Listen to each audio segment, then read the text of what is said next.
Hello, hello. Welcome everyone to our December Manitoba Book Jam, the Kindness Edition.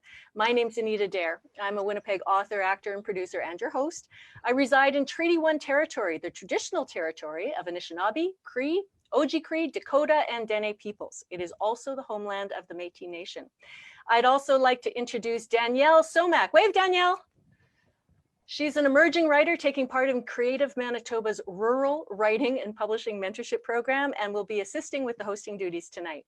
It has been a tough few months, and we thought what better time of year to focus on kindness in our lives and how it may manifest in our creative work. Speaking of kind, our thanks to McNally Robinson Booksellers, which has generously provided a $25 gift certificate, which we will draw for at the end of tonight's program from our list of live Zoom audience attendees. Thanks also to the Manitoba government and its shiny new Safe at Home program. A Safe at Home grant means we're able to offer a small honorarium to each of our artists presenting tonight. We are here to celebrate Manitoba books and authors and one Manitoba musician. Tonight's authors are all members of a writing group called the Anita Factor, which has produced many publishing success stories since they began around a decade ago. They are, feel free to wave when I say your name, Jody Carmichael, MaryLou Driedger, Gabriel Goldstone, Melanie Matson, Pat Trottier, and Larry Verstraete. Our musical guest, Allan Palmer, will play for us halfway through our program. This will be a fast-paced hour, so hold on to your hats and a favorite beverage, if you have one. Let us begin. Award-winning Canadian author Jody Carmichael is a champion for the underdog and kids who think differently. Through her writing, she hopes to not only foster a love of reading in children and teens, but also to build their empathy for others. She's the author of Spaghetti is Not a Finger Food and Other Life Lessons, Forever Julia, and Family of Spies, Paris. Jody's the co-representative of the Manitoba I Read Canadian Day, which promotes Canadian literature in bookstores and classrooms. Jody was thrilled to be selected to take part in the 2019 TD Canadian Children's Book Week tour, where she toured classrooms, libraries, and community centers throughout Ontario. In 2018, she was honored with a nomination for a Winnipeg Arts Council RBC On the Rise Award for her writing and promotion of literacy to Winnipeg youth. And in 2017, she received invitations to the Word on the Street festivals, both in Saskatoon and Toronto. Jody also visits classrooms, libraries, or entire school assemblies to talk about reading, writing, and editing, hoping to inspire students to explore their own creativity. When not channeling characters from her books, she can be found strolling Manitoba beaches with her family. Please join me in welcoming Jody Carmichael. Thank you, Anita. I think I need to work on shortening that intro. Just a little bit because my nerves were rising as you kept speaking. So kindness. I gave this a lot of thought of how I sort of want to introduce the kindness in my novel, Family of Spies. And oftentimes when we think kindness, we think those simple acts of kindness, holding a door open for somebody else, saving a seat on the bus, making a special dinner for somebody. But sometimes kindness can be kind of complicated. It's not quite so easy to put into words how you need to be kind in a certain situation. Sometimes kindness means pushing aside jealousy and extending compassion and understanding to somebody. So in my book, Family of Spies, I'm going to read a little scene that deals with jealousy. And the premise of this book, sorry, I've got a little message here. The premise of Family of Spies is that there's three cousins that are with their family in Paris, and they're trying to put together the clues of the mysterious past of their great-grandfather. And so there's two brothers that figure highly, Ford and his older brother, Gavin. And Ford is 13, and he's extremely jealous of his older brother. Gavin is only 16. He's already in university. Ford is pretty sure he's got it made in the shape. Like this, his older brother can do no wrong. So it comes to a point in this story, and that's what I'm going to read about, where Gavin has some very important news to share. He's made a big life decision, and he's really nervous about it. And Ford has a moment to either really tease his brother and to sort of glow in his brother's discomfort, or he can extend some kindness. So in the scene that I'm going to read about, the three have gone for a day in Paris. They're back at their Airbnb, Ellie is in the other room, and it's just the brothers speaking. And it starts with Ford talking to Gavin. I gotta say, your brain is really coming in handy. You know, you would make a good teacher. You remember all sorts of trivial facts, and you're getting better at explaining things so people understand. Well, I understand you most of the time today. Ford laughed. Although you did stump me with that sum over history stuff. Gavin fiddled with the hem of his jeans. I have to tell you something. What's that? Don't tell Mom and Dad, okay? Okay. I sort of dropped out of university. What? Ford couldn't believe it. Gavin was a golden child when it came to school. Shh. I don't want Ellie to know. Gavin peered at the open doorway. At least, not yet. What happened? Why'd you quit? I was just so lonely on campus, and it was all too much. I love the academic side of university, but I was so homesick, and I just didn't feel like I was doing the right thing for me. Ford whistled as he unzipped his bag and pulled out his laptop. You dropped out. That's huge. I know. And you kind of hit the nail on the head about the teacher thing. It's what I've always secretly wanted to be. I'd love to hook other kids onto math, science, history, everything. Maybe I could even be a professor like Mom and Dad someday. You'll be great at whatever you do, Gavin. Gavin tilted his head and looked at Ford. You think? Yeah, but you need to tell Mom and Dad. They won't be mad at you. They never get mad at you. I guess, but all they talk about is my limitless potential and how much I'm taking after great-granddad. It's a lot to live up to, and a whole lot of studying. His hands fell in his lap. They're going to be so disappointed. Ford drummed his fingers on the top of his computer as he considered this. I never knew you felt that way. I sort of thought you were just like great-granddad too. I figured everything came easy to you, that everything was already in your brain, like a bank vault of intelligence, and you just had to enter the code and presto, you had answers to everything. Part of that is correct. I can often figure things out really fast, and sometimes it feels like I've always known it, but I still need to study. High school is nothing like university in so many ways. Gavin sighed. I still think I'll be letting them down. Even if they are a bit disappointed, they'll get over it. For parents, they're pretty cool, even though they're mega nerdy. Plus, they are professors, so how can they argue with your dream of following in their footsteps? Thanks, Ford. You sure know how to make me feel better. I can't remember when I felt so happy. Yeah, well, I guess we all have our talents. And that's all I have to say. Wonderful. Thank you. Thank you, Anita. It was really fun. Wonderful. Before we go on to our next guest, I'd just like to tell our extra Jody Carmichaels that if you click in the top corner to gallery view, it'll be a little easier to see it. But if you find the box that you are, you can click on the three little right dots that are up in the corner, and you'll see a button called Rename. And you can put your actual name in there. And I'm also just going to offer an addendum to what I said earlier. I said earlier that we had to be in attendance to win that $25 gift certificate. But because we had that Zoom glitch and everybody got sent the wrong link, there may be some people, I know that there are some people that haven't made it in because we should have had over 10 additional guests from what we actually have in here. So we're going to just make sure I have the list of the people that registered, and we'll do the draw and we'll get in touch with that person and let them know that they won. I think that's a fair way to do it. All right, let's move on to our next reader. MaryLou Driedger has been a journalist for more than 3 decades, serving as a regular columnist for both the regional newspaper, The Carillon, and the Winnipeg Free Press. She's published hundreds of articles in magazines, religious periodicals, history and education journals, anthologies, and on travel and art websites. MaryLou has written the lyrics and script for a musical, several institutional histories, and contributed work to many curriculums. She maintains a daily blog called What Next, with more than 500 followers. Her first novel, Lost on the Prairie, will be published by Heritage House in the spring of 2021. Welcome, MaryLou. Thank you very much. Yes, as Anita said, my middle grade novel, Lost on the Prairie, is coming out with Heritage House Publishing this coming spring, 2021.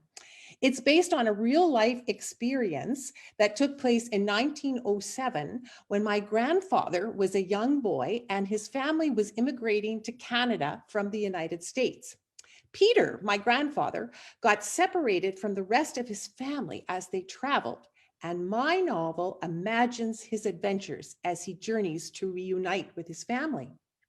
Peter is helped by the kindness of so many people who provide him with food and shelter. Even the writer Mark Twain, who Peter meets in a Minneapolis hotel, offers encouragement to Peter in his quest to find his family. Peter, in turn, shares kindness with others. He helps rescue a family of baby gophers being threatened by a copperhead snake. He goes for help when his friend is trapped in quicksand, and he shepherds a family's farm animals out of a burning barn. In my novel, Lost on the Prairie, Peter learns how important it can be to both give and receive kindness. I'm going to read a section from my novel that takes place after Peter has had an accident, and he has a lot of injuries, and he's all alone on the prairie. So he goes out on his horse Prince to look for help. And luckily, a kind stranger comes by to rescue him just in time. It's a real nice fall day, not cold like yesterday morning. The friendly sun and my aching body get the better of me, so I lay my head down on Prince's shaggy mane as he plods on. I doze off a bit, rocked by the rhythm of Peter's steady steps. My head jerks up when Prince comes to a sharp stop. We're on the top of the ridge I saw in the distance from the train tracks, and below us on the other side is a lake as big and blue and beautiful as our flax field in full bloom. Land's sake, look at all that water, I say to Prince. I run my dry tongue over my peeling, puckered lips and imagine how good a drink is going to taste. Prince can't be hurried, no matter how much I say, "Go on, boy." He just plods forward down the gently sloping side of the rocky ridge towards the lake. I figure it must be late afternoon when we arrive at the shore.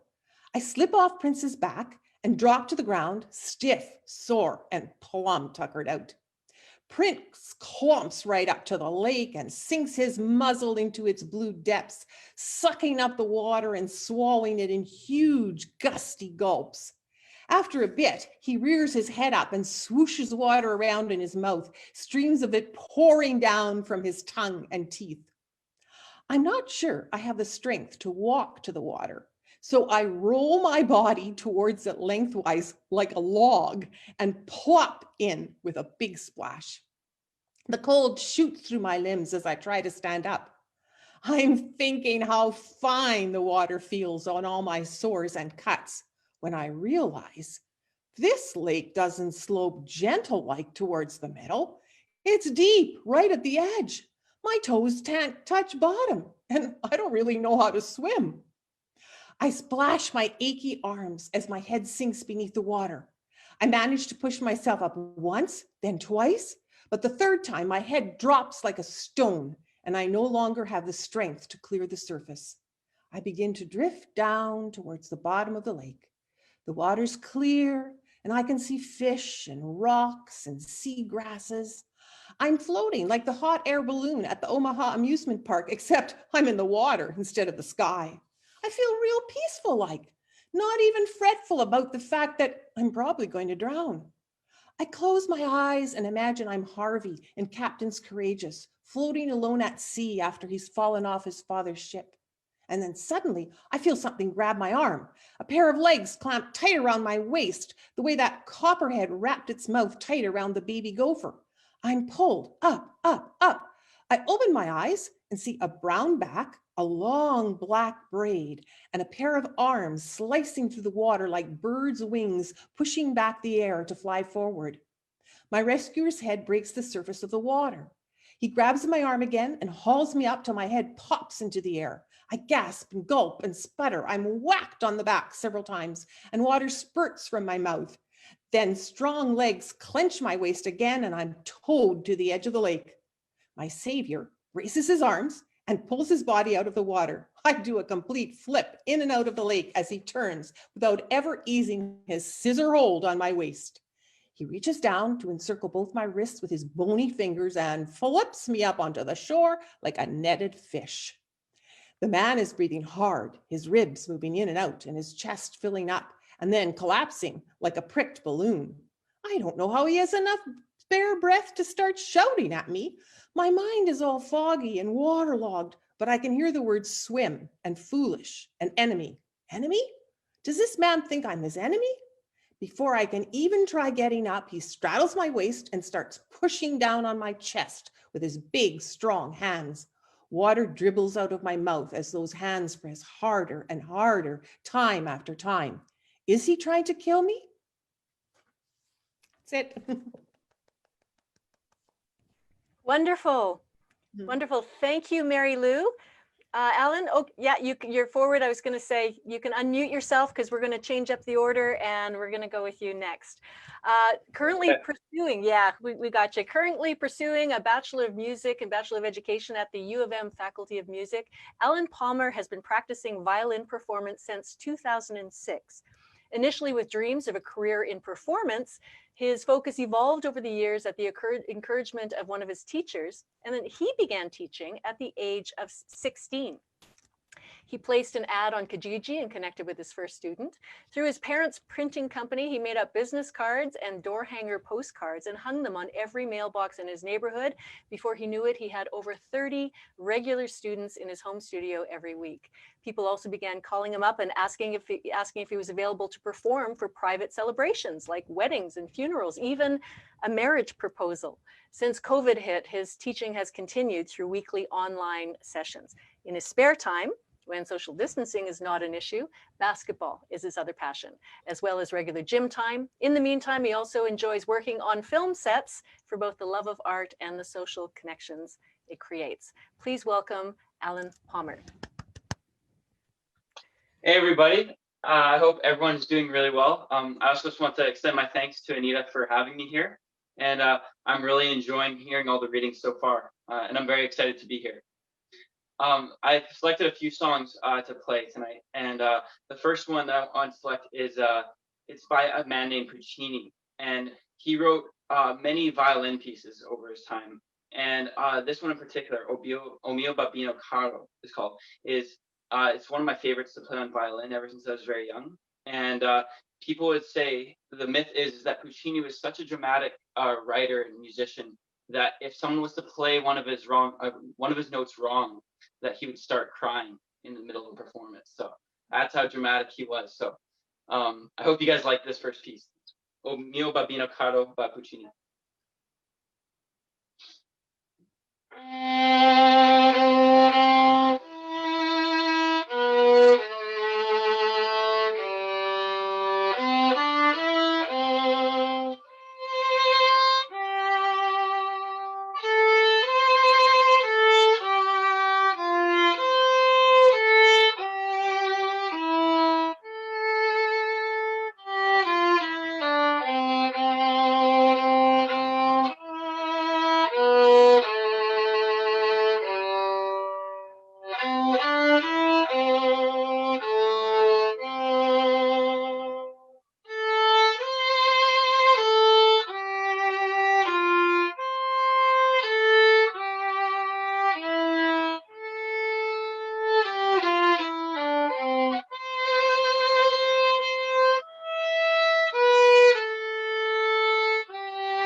Thank you so much. It looks funny seeing the jazz hands after. Wow, that was amazing. Did you have another piece, or I don't want to cut you off if Yeah, you of had course, something? yeah. This other one I wanted to play is one that doesn't need as much introductions. I think a lot of people will for sure recognize it. Yeah.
Wow. Thank you so much. Thank you so much, Allan. It's no wonder you're so busy. Allan is here. He's got this little sliver of time between students, and he's got a gig later before the hour is up, which is why we got him on a little bit earlier. Thank you for being here. For anybody listening, if you'd like to find out more about Allan, his music, his teaching, you can find his Palms Music Studio on Facebook, or message me later, and I'll put you in touch. Thank you so much. Thank you so much. All right, we're going to go next to Gabriel Goldstone. Where are you, Gabe? You can unmute yourself, or I can unmute you. I've unmuted you, I think. No, you're still muted. Well, that's because I. Oh, sorry, I muted you by mistake. Could you unmute yourself? Yeah. Man, how can I use words after that music? I don't know. Wow. Let me introduce you briefly while you settle down your goosebumps like I'm doing. Gabriel Goldstone writes the book she wishes she could have read when she was growing up in sunny St. James as the self-conscious daughter of German-Russian immigrants. Short and sweet, huh? Her third young adult novel, Tainted Amber, will be published by Ronsdale Press in the spring. Welcome, Gabriel. Go ahead, take it away. Okay, so first of all, I want to say that Anita exemplifies kindness just by being who she is, and also having this event this evening. So thanks, Anita, for your kindness. So yeah, when I was thinking about kindness, I thought, second of all, I should say, sometimes you have to be cruel to be kind. I won't sing the song, but kindness, like Jody says, is complicated. And in our writing group, we are more than just cheerleaders for each other's work. We are sometimes cruel to be kind, because we all have the same goal, which is to be published. And it's been an awesome, 6-7 years of cruel to be kind. So thanks you guys for that. Okay, so yeah, I'm really quite thrilled to have another book coming out, because it's been a kind of meandering journey. And I would like to read the first chapter of Tainted Amber, which is coming out in the spring. And it's actually opens with an act of kindness. And I was thrilled to be able to research this book and bike through East Prussia, which is where it is set in 1937. And East Prussia then is now Lithuania, Poland, and Russia. So that was quite the adventure. And I just want to read part of the first chapter to give you an idea what the book's like. Girls, you're both drooping like flowers without water. Frau Richter wipes wilted hair from her brow. I'll take those eggs, Katja. Sweat pools under my arms and I pass through my early morning collection. Once these eggs are boiled, we'll be done in this kitchen. Frau Richter turns to my coworker, Minna, a few more flowers and that'll be enough. Minna is carving radishes into pretty roses and plunking them into a bowl of cold water. They'll decorate the guest plates later in the day. She peers up at Frau Richter and me. I wish I was a radish soaking in some cool water right now. Now that's an idea, a very good one. Minna and Katja, why don't the two of you go out to the Baltic? You girls need a break. Just a few breeders expected for dinner today. Frau Richter puts an arm around each of us. The sea will do you good. She squeezes my shoulder. You're young. You shouldn't be serving others all the time. Serve yourselves for a change. Minna's dark eyes sparkle. Katja, it will be fun. I need to recuperate from Georg. Georg is the mail courier. He and Minna have been having an on-again, off-again relationship. I guess it's off again. With a final squeeze, Frau Richter lets go and opens the old ornately carved kitchen linen cupboard. Here, Katja, she hands me a book, Mario and the Magician. While Minna recuperates from Georg, you can do some reading. I squeeze the Thomas Mann novella against my chest. Thank you for this book and for the time. There's never enough time for reading. Herr Richter wanted me to trash it. You might know that Mann is not on the Third Reich's to-read list. Perhaps after you finish, you can just dispose of it? Her pale blue eyes twinkle. It'll be our secret. Just then, Frau Richter's oldest son, Helmut, marches into the kitchen and grabs a slice of leftover breakfast sausage from the counter.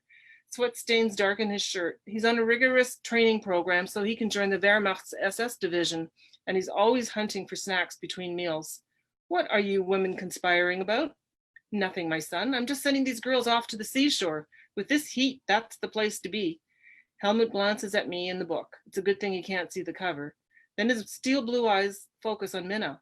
You're going too, he asks, to the sea to read? Yes and no. Minna smiles like only Minna can. I can't sit still long enough to read. I'm going to the sea to have fun. Helmut's eyes linger on Minna as he chews the sausage. I could use some fun. I would be embarrassed to be stared at like that, but Minna's eyes shine. She wants to be an actress, and any attention lights her up like the sun opening a rose. Why don't you join us, Minna blurts. Her glance darts over to me. You don't mind, do you, Katja? Mind? Of course not. What else could I say? Wunderbar. Helmut's grin smeared across his face looks lecherous. But then I'm often uncomfortable around the opposite sex. Minna might be a rose, but I'm more like a shade-loving violet. When I lower my head, my hair, cut in a short bob at Minna's suggestion, sways like a curtain, effectively shutting the others out. I focus on the book's subtitle, A Tragic Travel Experience. So my wish for all of you is that you take Frau Richter's advice during this busy Christmas season and serve yourselves for a change, because if you're not kind to yourself, you can't be kind to anybody else. So thanks. Beautiful. I love it. Thank you, Gabe. That was wonderful. All right.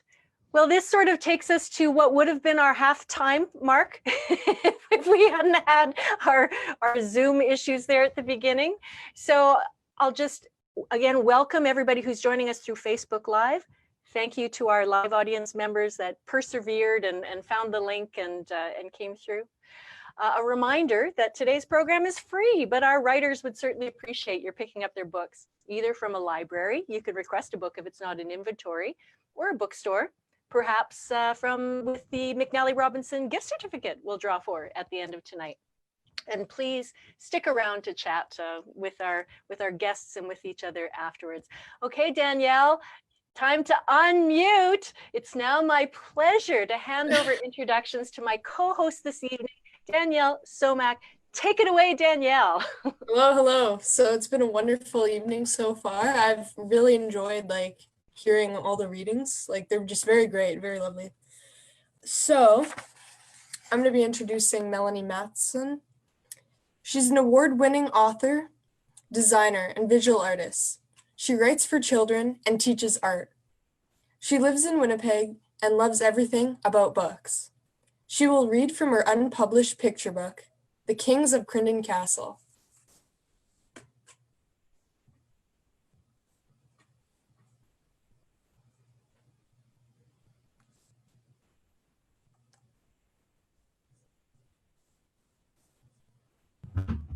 Now you're Okay. Hello, everybody. Thank you, Anita, for doing this with us. You know we're your biggest fans, and it's really nice to see all these other book lovers here and book writers. I was really intrigued with this idea of kindness, and I didn't give it a lot of thought to start with. And then I realized that I was coming from kindness from a child's point of view, which, you know, can be helpful when you're writing, but not when you're developing your worldview. And I realized that until we got this theme, I've always thought I've never thought about kindness, except that, you know, how you do it, how you be kind. And as a kid, I was absolutely immersed in kindness. I come from a really large family and everybody was kind, at least so I thought. All of the kids, all of the adults, except for me, the black sheep. And I never felt like I could live up to the kindness of all of my siblings and my cousins and large extended family. And as a kid, I believed that the opposite of kindness was hatred or anger. And in starting to read, think about this topic, I realized that that was something that I never really gave any thought to. And that, of course, that's the opposite of kindness is not hatred or anger. It was probably just what I got when I was not so nice to everybody else. But really, I think that the opposite of kindness is indifference or disdain. And so the story, when I realized that this book that I had written, people have asked me what the theme of it is, because, you know, when it's trying to find its publishing home, one must have the theme down pat when they go to their future publishers. And I've been struggling with the theme of this until I realized that my whole concept of kindness was not the social justice that I grew up with, but is a very different thing that just comes spontaneously from the heart. So this picture book is about some kings, and I'm not going to read the whole story. I'm just going to read about two kings, Mistiche the cat and Doldrum the dragon, who both believe that they're kings. And they both believe they're the king of Crindon. So rather than deal with their competition, they choose to ignore the other one. And so they end up ruling this kingdom at completely different times of the day. Mistiche rules all night because he's a cat, and Doldrum rules all day because that's when the maidens and knights come out, and, you know, they're delicious. So they basically rule the world for 1 million days before they make a mistake. And on the day 1,000,001, they make a mistake. And here's how they deal with their mistake. On day 1,000,001, they made a mistake. Maybe the sun was early to leave or late coming back. No one knows. But for the first time in all of their days, the kings saw the second worst thing in the world, the worst thing being the monger, who they're afraid of. They saw the second worst thing in the world, each other. Get back, Mistiche growled from his end of the drawbridge. Get back, Doldrum roared from his end of the drawbridge. Be gone, you green snake, usurper of Crindon, you thronely pretender, Mistiche hissed. Be gone, you black mouser, usurper of Crindon, you thronely pretender, hissed Doldrum right back. They stood on each end of the drawbridge. They puffed and they huffed. They pulled and they pushed words. They threw insults, bad names, and stinky old threats till they ran out of syllables, hisses, and breath. Both wanted to cross, but now they were tired and mad and confused. So what did they do? With very bad manners, they gathered their claws and their pride and pretended the other one just wasn't there. Then it happened. Who knows the truth?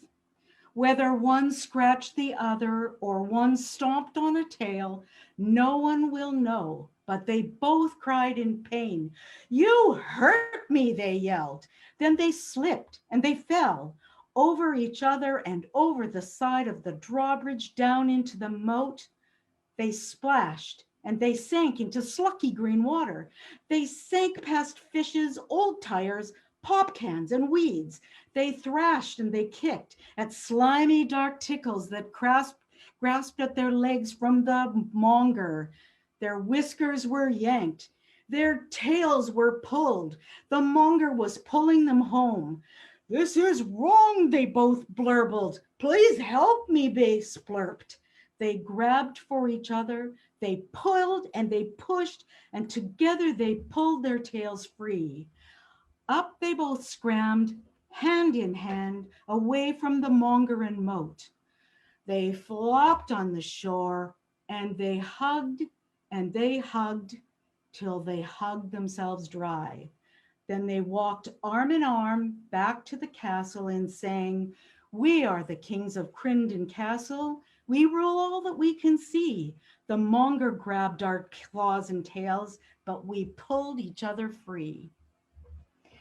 And there's a surprise ending, which I'm not going to tell you about. So I would like to say thank you very much.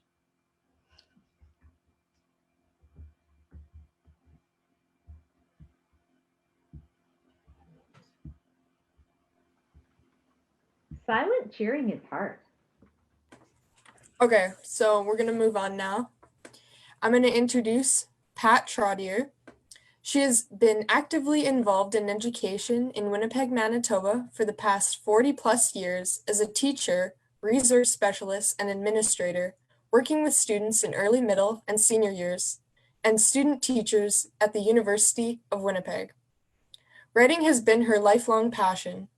She took a 9-week writing course with award-winning author Anita Dare through the Looking Glass, a YA fiction writing intensive, at Aqua Books, and a creative writing course on how to write children's books from award-winning author Deborah Froese at Red River College. She belongs to the Anitas, a Winnipeg writing group, which she considers an honor. The other R in education, relationships, was self-published in 2014, and Relationships Make the Difference was published by Pembroke Publishing in 2016 and was chosen Book of the Month as well. Pat has made numerous presentations at educational conferences across Canada and was on the planning committee for CanScout Prairie Horizons Conference 2015. She is a proud member of the Manitoba Writers Guild. Pat will discuss kindness connections in her book, Relationships Make the Difference. Connect with your students and help them build social, emotional, and academic skills, published by Pembroke Publishers in 2016.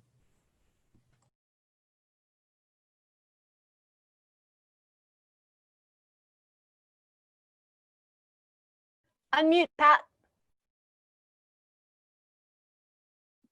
That would help. Thanks, Danielle. Thanks for welcoming the Anitas to your Manitoba Book Jam tonight, Anita. It's an honor to be here. I'm going to talk about building kindness in the classroom community. I've taken this work from my book, Relationships Make the Difference, which was published by Pembroke Publishers and is available at McNally Robinson. My presentation looks at how kindness can be developed and nurtured in any classroom. As a teacher, kindness is built through developing authentic relationships with our students and their families. It's a three-way dynamic in which the needs of the parent and child are joined with the teacher and the school community. Connecting with students starts from the moment you meet them and continues every day forward, as positive relationships are built one day at a time. A colleague of mine considers acts of kindness, respect, and helpfulness as relationship currency that she and her students daily deposit into their relationship banks. She explains this process by telling the story of the 7 trees. One of her high school initiative committees had a fundraiser and was able to purchase 7 trees to beautify the front of her school. The trees were arriving that day at noon, and my colleague needed 7 strong people to dig the 7 holes for the trees before they arrived at school. She had a great relationship with the hockey team, and when she approached them and asked them if they could dig the holes for the trees, the students happily agreed. By noon that day, there were 7 large holes in front of the school waiting for the trees. Many years later, my colleague met one of these former students who had become a law enforcer. He said that when he passes the school, he remembers the story behind the 7 beautiful trees. He thinks of the day he was asked to dig the holes for the trees and is always happy that he agreed. Kindness, a moral intelligence, is presented to students, families, and the community through daily conversations, classroom activities, and monthly newsletters. Everyone is using the same language. A moral intelligence is a universal belief held by most people. Everyone agrees on what it means to be kind, respectful, tolerant, and fair. When you connect with your students and their families, you get a clearer picture and deeper understanding of the children's talents and challenges. This important information is used as you set up your classroom to welcome your students, support their needs, and motivate their learning. Conversations before and after class are helpful relationship builders when dealing with parents and guardians. I met a loving grandmother who was parenting her grandson. During some of our conversations, she shared her former struggles as a parent with addictions. She wanted a better life for her grandson so he wouldn't suffer the same losses that her own children suffered during their childhood and still suffer today as adults. It was helpful to know her story and what her goals were for her grandson so we could work together as a team. Children connect their curriculum knowledge with their life experiences as they use the moral intelligences in their daily learning. A friendship group met regularly at recess to support a student who used a wheelchair to be mobile. For morning recess, the group went to the gym, formed 2 teams, and played broom ball, with an emphasis on making sure that the ball got passed to a boy I'll call John. The students and educational assistant encouraged John to swing at the ball with his broom. Everyone wanted their turn on John's team. We all tried to keep the game moving fast so the students' interest level was high. An adult moved John so we would know what it felt like to play the game actively. When our school physiotherapist offered to help us organize a wheelchair obstacle course for the grade 3 to 6 students, John and his friends jumped at the opportunity. Every child and John had a turn to move through the obstacle course in a wheelchair. We developed a video of the obstacle experiences and shared it during a whole school assembly to emphasize kindness, sharing, and getting along. Kindness leads us to celebrate all the treasures in our community as we take time to get to know our peers, where they come from, what's important to them, and how we are all alike. A group of grade 6 students became student ambassadors to welcome visitors to our school, help everyone feel comfortable at assemblies, and build 3 cultural walls that represented Indigenous, African, and Vietnamese cultures. Families sent pictures, family photos, and stories to be displayed on the cultural walls so that students could view and enjoy. A world map in the school office collected pins representing the 40 countries our students and their families had emigrated from. Kindness is doubly important now to share with our communities as we will help to support our students, families, and our community as a whole during the COVID pandemic. Thanks for listening.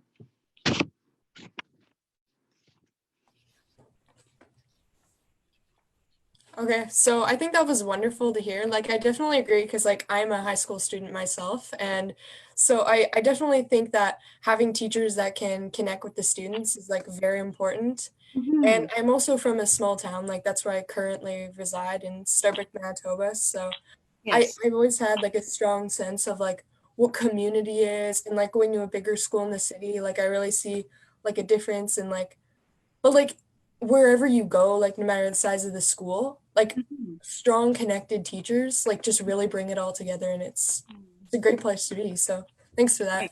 Thanks, Danielle. Yeah. Okay, so next, a former middle years teacher With a background in science and a penchant for stories, Larry Verstraete began writing for youngsters while still teaching. For his first books, he dipped into a familiar subject to write stories about discoveries, inventions, and daring scientific exploits. Later, he widened his scope by writing true adventure stories and, more recently, middle grade novels.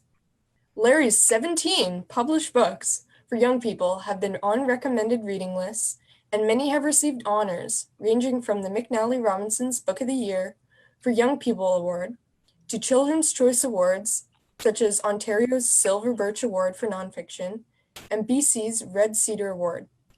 Larry will read an excerpt from his book, At the Edge, Daring Acts in Desperate Times. Thank you so much, Danielle, and thank you, Anita. I'm very proud to wear the name Anita in Anita Factor, although my co-writers have sometimes said I should be Anito, so I'm pretty good with that too. Anita and Anito. Yes, when the topic of kindness came up, I immediately thought of a book that I had written a while ago.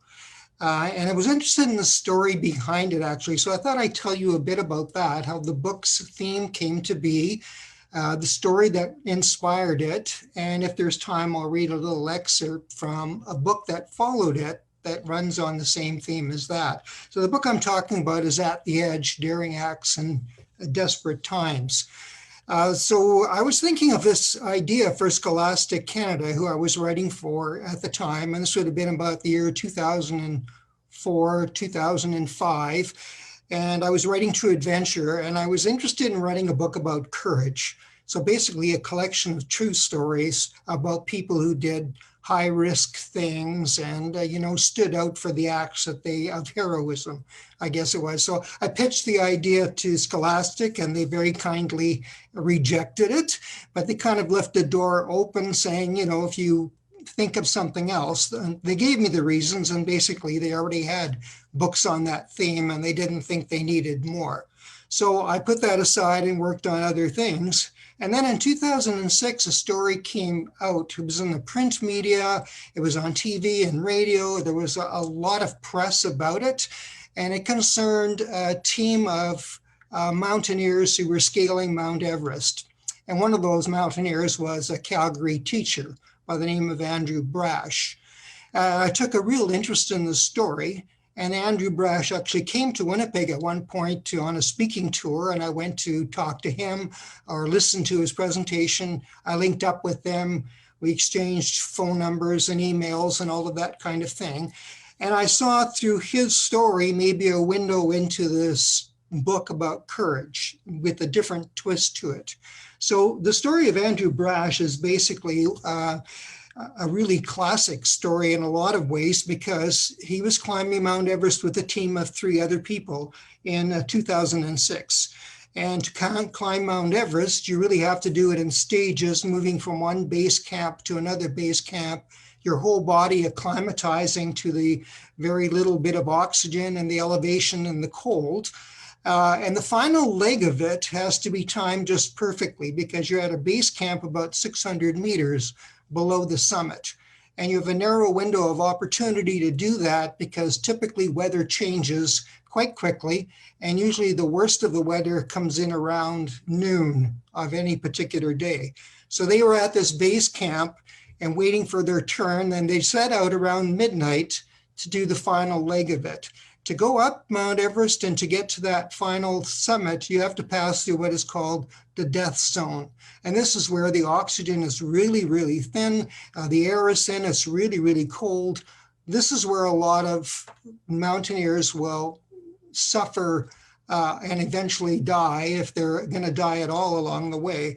And because the air is so thin up there, it's impossible for helicopters to go up. And it's very risky to rescue anyone.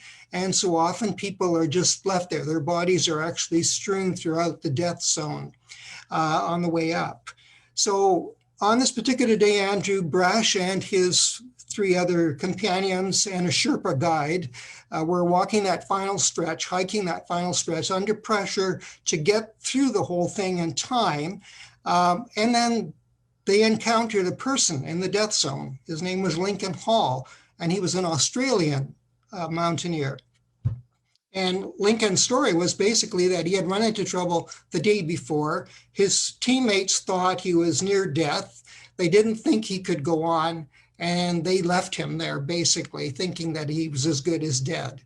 But Lincoln Hall wasn't as good as dead. As a matter of fact, he was very much alive, but he was really sitting there delirious. He didn't have gloves on anymore. He didn't have his boots on. His orange suit was open. He was sort of sitting at a precarious position on the mountain, and they were left with this dilemma, what to do. Should they had some choices, I guess. One is they could leave him and continue on, or the other option would be that they could call for help and stay with him until rescue teams came.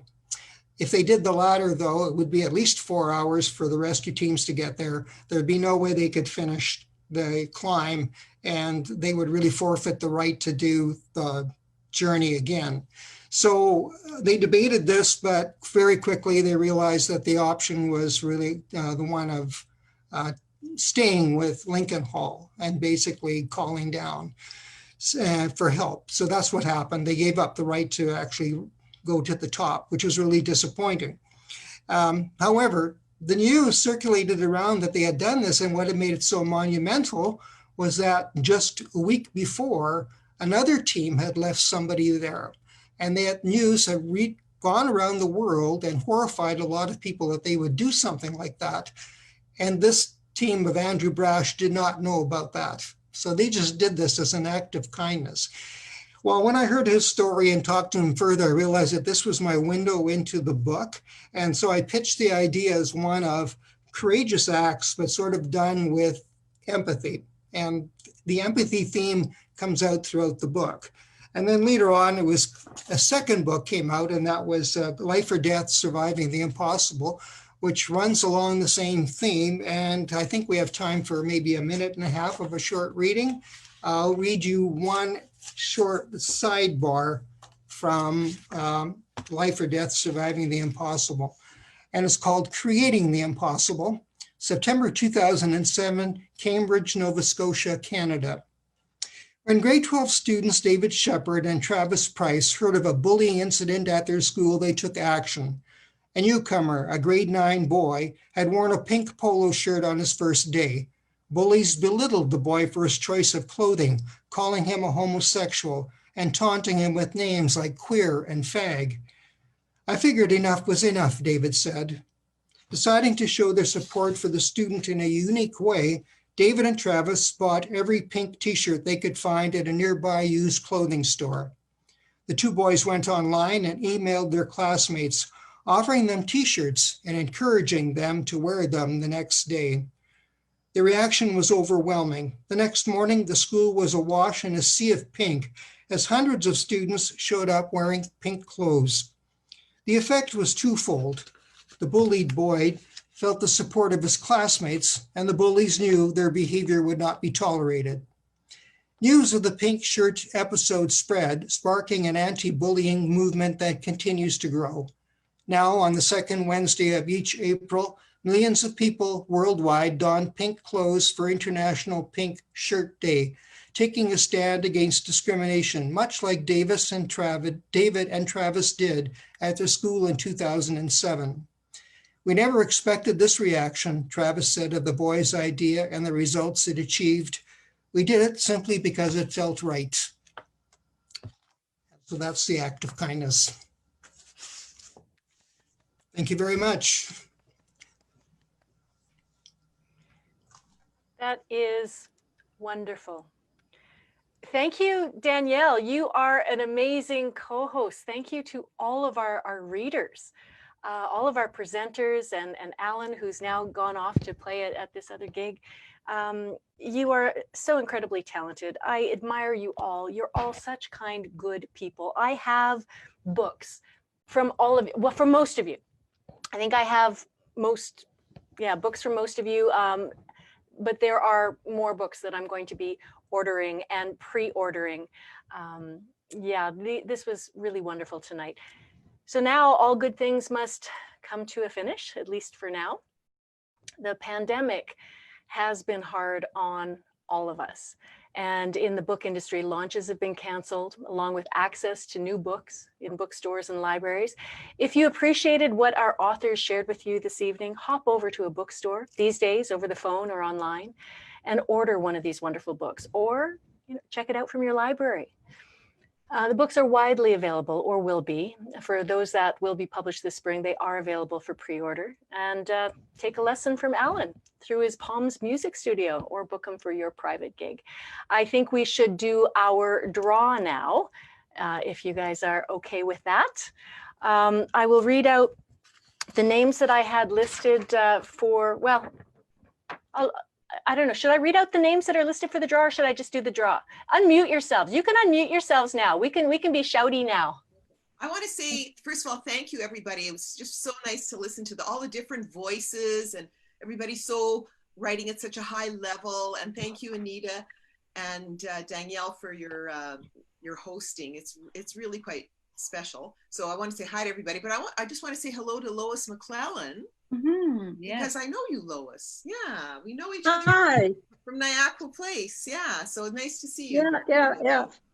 Actually, I want to put a plug in for Pat Trottier's book, because I have it and it's super. It's very Oh, thanks, Lois. I have two sisters who are educators, and I'll be getting it for them as well. Okay, I'm going to share screen now for the draw, and I just want to say, after the draw, I will say our goodbyes, and I will turn off the recording, and I'll say goodbye to the folks on Facebook Live. But please feel free to stick around. Those who have taken off their videos because they didn't want, maybe you're sitting there in your PJs or whatever. I don't know, no judging. If you want to turn on your videos, I will turn off the Facebook Live. I'll let you know when that happens. But first of all, I am going to share screen so that you can see the draw. I have entered in everybody's names into this. I did this earlier, so it's more than who we're seeing here tonight, because we had those difficulties with Zoom. I will say after we're done here tonight, I will contact Zoom and find out what happened. For those who weren't in the midst of it or still don't know what happened, apparently the link that they sent out in the confirmation email was the registration link, which was no help whatsoever. So that was the issue. So that's why we were a little late on, and that's why not everybody made it on. But thank you for those of you who persevered and joined us for this wonderful evening. Okay, so here are all the names that I have. I'll go slowly. If you are here and you do not see your name, shout it out and I will type it in, because I have the power, because I have the screen. But I'm pretty sure I have everybody who registered. So there we go. Okay. I'm looking for my sister's name, Tamsin. Yeah, she just registered right at the last minute, didn't she? Yeah, I had the cutoff at noon, but you know what? We're gonna, that may not have been clear, so I will. You can see me typing as I'm looking up, because I have this on a platform. Isn't that awesome? I hope I spelled it right. Okay. I think Just one more. Do you have Lorraine Badak? I thought I did. Oh, maybe she was last minute as well, wasn't she? I'm not sure. Yeah, I no, don't see her she name was. there. No, actually, I don't even know if she made it in, because I think I saw her name flash, but it was like 3 minutes. Oh no, she's there. Somebody, I saw her tried to register like 3 minutes before, and I was just like, no, I'm trying to figure this out. I can't get you in there. Okay, yeah, I do have Lorraine Badak. Okay, so we're gonna do this thing. Here we go. Drum roll. We have a drum roll, please. Please, you know how to do it. Here we go. It's so exciting. Who's it going to be? Who is it? I got a teach. The winner is Mary Hassel. Woo! Yay, Mary! Yay. Bravo. Bravo.